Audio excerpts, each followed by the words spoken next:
La conjugación de los verbos en quechua es siempre regular. Veamos el verbo mikui. Lo primero que haremos será colocar los pronombres en quechua. Luego colocamos la raíz del verbo a conjugar.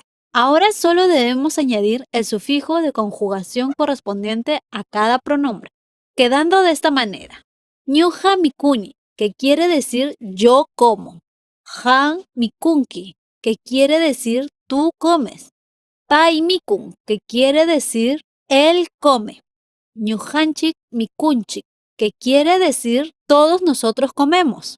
Ñujaiku mikuniku, que quiere decir nosotros comemos, pero tú no. Hankuna mikunkichik, que quiere decir ustedes comen. Paikuna mikunku, que quiere decir ellos comen. Esta forma que hemos empleado para conjugar el verbo mikui se puede emplear con cualquier verbo. ¡Hasta la próxima!